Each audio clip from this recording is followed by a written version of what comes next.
Hello students, welcome back to your bio 24/7। Students, आज जो हम टॉपिक करने वाले हैं वो है रिप्रोडक्टिव हेल्थ, क्लास 12th का चैप्टर रिप्रोडक्टिव हेल्थ। और उससे कौन सा टॉपिक लेने वाले हैं? इनफर्टिलिटी। इनफर्टिलिटी बेटा मेल और फीमेल सब में हो सकती है और इसके चांसेस अलग अलग तरीके से होते हैं कि मेल किस तरीके से लाइफ स्टाइल, इसका एक कारण लाइफ स्टाइल भी हो सकता है, और फीमेल उसमें कोई हार्मोनल इम्बैलेंस हो या लाइफ स्टाइल, उसमें भी यही चांसेस होते हैं।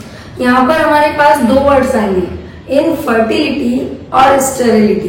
दोनों में बहुत डिफरेंस है, तो देखते हैं क्या है ये इनफर्टिलिटी। सबसे पहले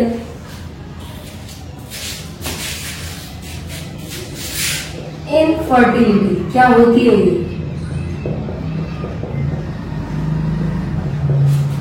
इसमें बच्चों क्या चांस है कि कपल जो है वो चाइल्ड बॉर्न कर सकता है, मतलब कपल कंसीव कर सकता है, लेकिन उसे बहुत ज्यादा कोशिशों के बाद भी बच्चा नहीं हो पा रहा है। यानी कि कपल के जो बेबी है वो बेबी हो सकता है, लेकिन वो बहुत सारे प्रयासों के बाद, ट्राई करने के बाद भी एक बच्चा नहीं कर पा रहा है। यानी कि इनफर्टिलिटी ठीक हो सकती है, उसमें कुछ हार्मोनल इम्बैलेंस रहा होगा, उसमें कुछ ना कुछ ऐसी समस्याएं होंगी लाइफ स्टाइल की वजह से, बस वो चेंजेस लाने, उसके बाद वो ठीक हो जाएगा। बट स्टेरिलिटी, वहां पर कपल बच्चे पैदा बिल्कुल नहीं कर सकता है, उसमें कोई चांसेस नहीं है, तो उसको आप स्टेरिलिटी कहते हैं। इनफर्टिलिटी क्या है? Couple can child.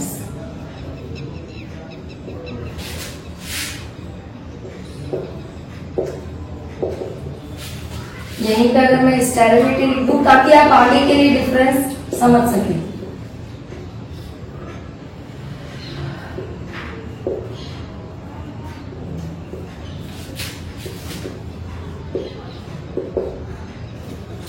अब जो इनफर्टिलिटी है, हमें स्टेरिलिटी की अभी बात नहीं करनी है, और ये स्टेरिलिटी ठीक नहीं हो सकती है, इसको ठीक किया जा सकता है इनफर्टिलिटी। हमें बात करनी है इनफर्टिलिटी पे। इनफर्टिलिटी आपके टू टाइप्स हो सकती है, एक हो सकती है प्राइमरी, और जो दूसरी है वो है सेकेंडरी। प्राइमरी में क्या है कि कपल के पास पहला बच्चा ही नहीं है, यानी कि जो फर्स्ट बेबी होना चाहिए वो ही नहीं है, तो कपल को डॉक्टर के पास जाना पड़ेगा। फर्स्ट चाइल्ड, कपल है नो चाइल्ड, कपल के पास बच्चा नहीं है।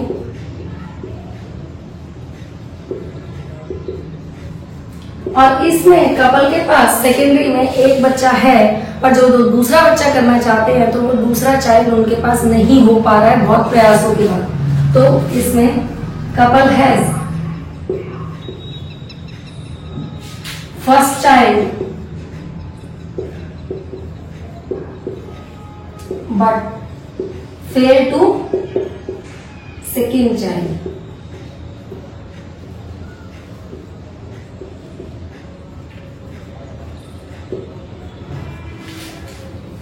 यहाँ पर फर्स्ट चाइल्ड नहीं है, यहाँ पर बच्चा पहले ही नहीं है शुरुआत में, तभी भी वो डॉक्टर के पास ही जाना है उसको, और जब सेकंड चाइल्ड के लिए प्रयास कर रहे हैं तभी भी उसको पास नहीं है। यानी कि couple has unprotected sex even 1 year 2 year, फिर भी उस पर क्या नहीं है? बच्चा नहीं है, तो ये प्रयास होने के बाद भी नहीं है, तो इस कंडीशन को बोलते हैं इनफर्टिलिटी, जिसे ठीक किया जा सकता है। मेल और फीमेल में इसकी कंडीशन अलग अलग है। इनफर्टिलिटी इन मेल,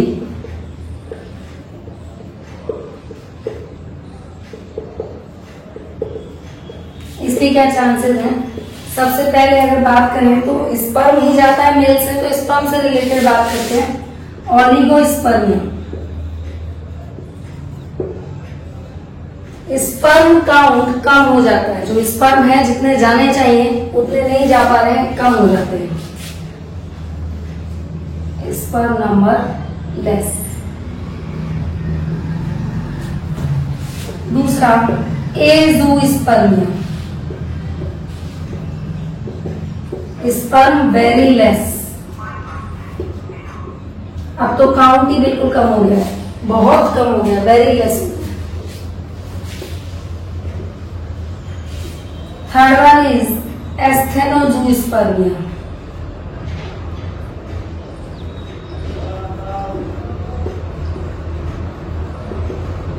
स्पर्म तो बन रहा है लेकिन स्पर्म का काउंट भी ठीक है, लेकिन वो क्या है, मोटाइल नहीं है, चल नहीं पा रहा है।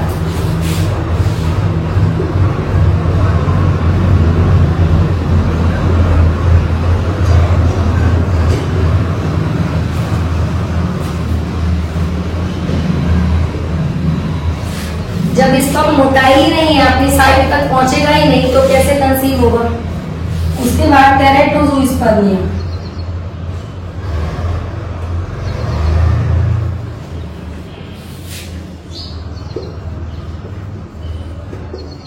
इस कंडीशन में स्पर्म नंबर भी ठीक है, मोटाई भी है, लेकिन क्या कंडीशन खराब है? स्पर्म का फेस ही बिगड़ गया, शेप ही खराब है।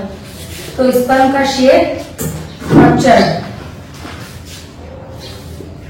टेरेटोजोस्पर्मिया, इसमें क्या होता है? स्पर्म का शेप जो होता है वो बिगड़ जाता है, स्पॉइल हो जाता है, इरेगुलर सा शेप हो जाता है। Fifth is alcohol.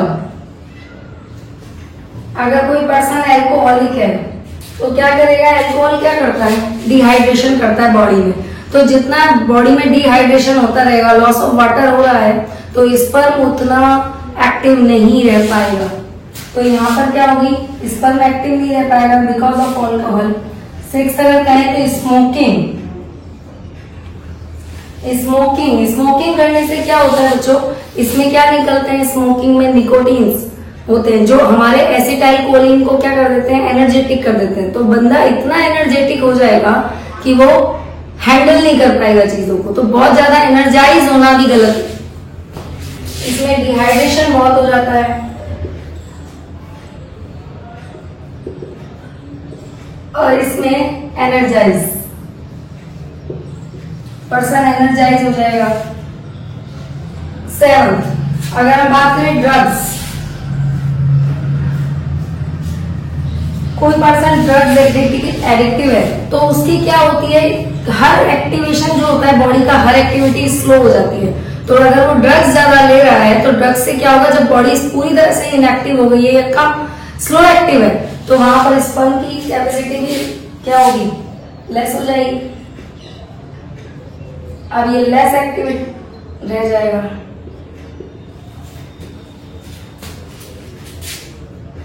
क्रिप्टोकाइडिज्म,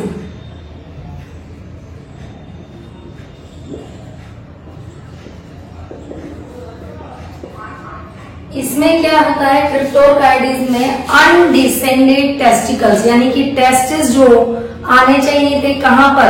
ये तो शुरुआत में ही हो जाता है। टेस्टिस जो है वो स्कॉटम में आने चाहिए, टेस्टिस स्कॉटम में नहीं आए तो भी अनडिसेंडेड। टेस्टिस अगर अपनी जगह पर नहीं आया है तो फिर स्पर्म कैसे पहुंचेगा या बनेगा?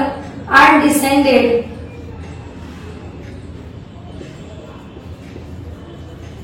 टेस्टिकल्स।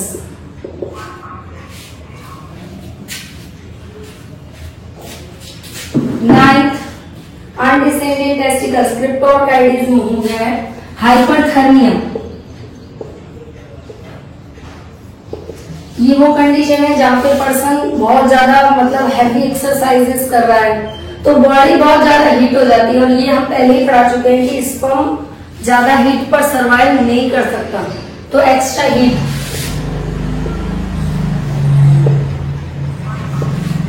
ये कंडीशन भी मेल में किस तरह से आने लग जाती है? ये भी एक तरीके से मेल को इनफर्टाइल करने के लिए रेस्पॉन्सिबल है।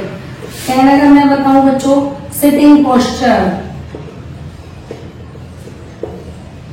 बेटा आजकल क्या है लाइफ में, जो बहुत सारे लोग पर्सन हैं जो एम्प्लॉयज होते हैं कंपनीज में, तो क्या है वहां पर सिटिंग बहुत ज्यादा होती है। तो ये जो बहुत ज्यादा सिटिंग है ना, ये भी एक पोस्चर को इम्बैलेंस कर देता है। तो एक तरीके से सिटिंग पोस्चर लॉन्ग टाइम तक 6 घंटे 8 घंटे पर्सन उठ ही नहीं रहा है, ये भी एक तरीके से मेल को इनफर्टाइल करने के लिए रेस्पॉन्सिबल है। तो इवन आपको इतना करना चाहिए कि मतलब आप 1 घंटा आधा घंटा बैठ लिए, उसके बाद थोड़ा उठिए, 5-7 मिनट वॉक करिए, ऐसा होना चाहिए। लॉन्ग टाइम सिटिंग नहीं होनी चाहिए। लास्ट वन इज, जिस पर मैंने सबसे पहले आपसे बात की थी, लाइफ स्टाइल। आजकल की जो लाइफ स्टाइल है, खाना पीना, ये बड़ा गलत सा हो रहा है। यानी कि जैसे आपको मैं बताऊं, लोग जंक फूड वगैरह ये बहुत खाते हैं। जंक फूड से के अलावा भी आपको पता है, जैसे कुछ लोग होते हैं, कुछ मेल्स होते हैं, प्रोटीनिशियस डाइट बहुत ले लेते हैं, फिर प्रोटीनिशियस डाइट भी ले रहे हैं और फैटी डाइट भी बहुत ले रहे हैं। तो वो दोनों मिक्सचर ही गलत है। प्रोटीनिशियस डाइट भी एक्सेस और फैट भी एक्सेस, इससे क्या होता है मेल में ईस्ट्रोजन, ईस्ट्रोजन बनने लग जाता है, और ईस्ट्रोजन एक तरीके से फीमेल हार्मोन है जो फीमेल के कैरेक्टर को डेवलप करता है, ऐसा ही मेल में होने लग जाता है, गायनेकोमेस्टिया हो जाएगा, और जिसकी वजह से मेल में फीमेल के सेकेंडरी कैरेक्टर जैसे कि एनलार्जमेंट ऑफ मेमोरी ग्लैंड। तो जो आपका फूड चॉइस है वो रॉन्ग फूड चॉइस होने पर, यानी कि proteinaceous and fat diet excess होने पर क्या होने वाला है, प्रोटीन और फैट एक्सेस होने पर ईस्ट्रोजन का अमाउंट ज्यादा हो जाएगा मेल में, और ईस्ट्रोजन का अमाउंट ज्यादा होने का रिजल्ट क्या है बच्चों, gynaecomastia. What is this gynaecomastia? Male में फीमेल वाले सेकेंडरी कैरेक्टर आना, जैसे एनलार्जमेंट ऑफ मेमोरी ग्लैंड,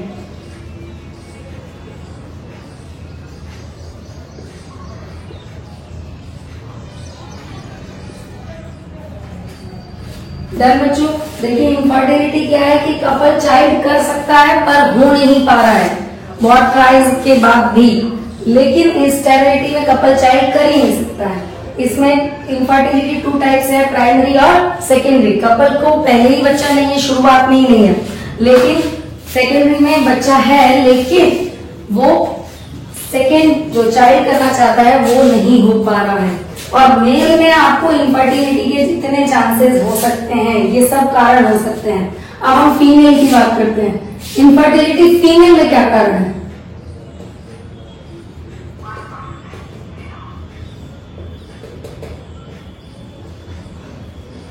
इसमें एक और पॉइंट बच्चों मिस हो गया है, वो हम यहाँ लिख देते हैं। 13 पॉइंट है कि क्या होता है यहाँ पर, मेल में blockage of ducts, vas deferens blockage हो जाए, जो पासेज है स्पर्म का वही ब्लॉक हो जाए, ब्लॉकेज ऑफ वास डिफरेंस, या इसको आप डक्ट भी कह सकते हैं। डन। अब हम फीमेल में देखते हैं, फीमेल में ही जैसे ब्लॉकेज ऑफ वास डिफरेंस है, यहां पर ब्लॉकेज ऑफ फैलोपियन ट्यूब हो सकता है।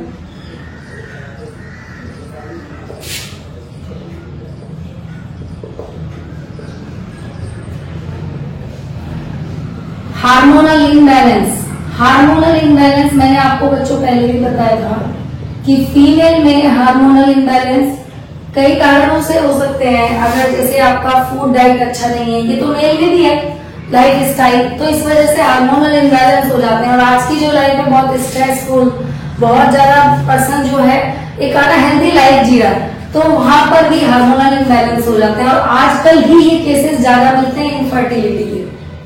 एक पर्सन एक हेल्दी लाइफ स्टाइल फॉलो नहीं करता है, हार्मोनल इम्बैलेंस, पीसीओडी। बच्चों इस पे मैंने एक स्पेशल वीडियो बनाया हुआ है, पीसीओडी, पॉलीसिस्टिक ओवेरियन डिसऑर्डर इसको कहते हैं। इस पर मैंने अलग से एक वीडियो बनाया हुआ है, उसको आप जरूर देखिएगा। What is PCOD? पीसीओडी में क्या होता है कि जो ओवा है ना वो बाहर निकल ही नहीं पाता है, वो ओवरी में इकट्ठे होते जाते हैं और सिस्ट बना लेता है, और एक बड़ी सिस्ट बना लेता है। वो सिस्ट का साइज अल्ट्रासाउंड में ही आ पाता है कि कितनी बड़ी है। उस सिस्ट को एक तरीके से मेडिकल सर्जरी से भी या दवाइयों से, दोनों से ठीक किया जा सकता है, बट इसकी जो कंडीशन है बहुत हॉरिबल है। एक तो वो अनबियरेबल पेन होगा मेंस्ट्रुएशन के टाइम, दूसरा ये जो एरिया है आपका चिन एरिया, इस पर हेयर ग्रोथ आने लग जाएगी। तो पीसीओडी की बहुत सीवियर कंडीशन है, और इसके कारण क्या हो सकते हैं, फूड, आपकी चॉइस ऑफ फूड। मैंने आपको पहले ही बताया था कि ये जो मैदा है ये हार्मोनल इम्बैलेंस कर देती है, और इसको आपकी लाइफ से बिल्कुल आउट ही कर देना है। ये फीमेल के लिए बहुत जानना जरूरी है, इवन फीमेल, मैं नहीं कहूंगी मेल को भी ये जानना जरूरी है, क्योंकि हर घर में एक मेल और फीमेल तो है ही। बच्चे हैं, एक आपकी बेटी हो सकती है, मदर है, तो मतलब कोई भी फीमेल अगर इस कंडीशन से गुजर रही है तो उसकी जानकारी होनी चाहिए। या तो इसे मेडिकल सर्जरी से या इसको दवाइयों से गलाया जा सकता है, लेकिन एक अनहेल्दी डाइट फॉलो करना इसका सबसे बड़ा कारण है। इससे हमें दूर होना होगा।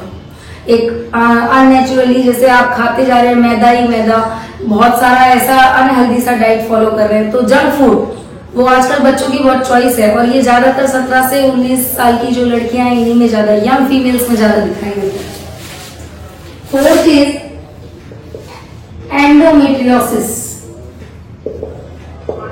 एंडोमेट्रियोसिस क्या होता है? स्वेलिंग इन एंडोमेट्रियल लाइन, जो आपकी यूट्रस एंडोमेट्रियम है, इनर लाइनिंग है, उसमें स्वेलिंग आने लग जाती है। Fifth is फिब्रॉइड्स। फाइब्रॉइड्स क्या है? आपने बच्चों सुना होगा, ये नहीं भी सुना है तो मैं बता देती हूँ। इसमें फाइबर्स की गांठें बनना शुरू हो जाती हैं, यानी रसौली जिसको बोलते हैं, तो रसौली बनना शुरू हो जाती है। ये है फिब्रॉइड्स, फाइबर्स इकट्ठा होने लग जाता है एक जगह। तो बच्चों ये कारण है इनफर्टिलिटी के फीमेल में और ये कारण है मेल में। आपको पीसीओडी मैंने आपको बता दिया है, अलग से आप वीडियो देख सकते हैं। यहाँ पर blockage of fallopian tube, fallopian tube से ओवर ट्रेवल करके जा रहा है, वही ब्लॉक हो गई तो फिर ओवर कहाँ जाएगा?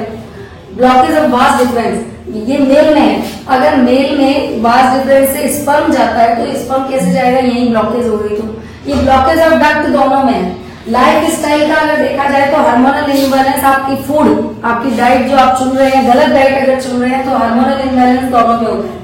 बाकी इसके जो मेन ऊपर ओलिगोजूस्पर्मिया है, एजोस्पर्मिया, स्टेनोजूस्पर्मिया और टेरिटोजूस्पर्मिया। बच्चों देखो, आज हमने इनफर्टिलिटी टॉपिक क्लियर किया है रिप्रोडक्टिव हेल्थ से। आई होप आपको ये बहुत अच्छे से समझ में आया होगा और मैं आशा करती हूँ आप बहुत अच्छे से पढ़ाई कर रहे होंगे। तब तक के लिए बच्चों चैनल को लाइक शेयर सब्सक्राइब करते रहिए। नेक्स्ट वीडियो में हम बच्चों एक सीरीज करेंगे, question series for reproductive health से।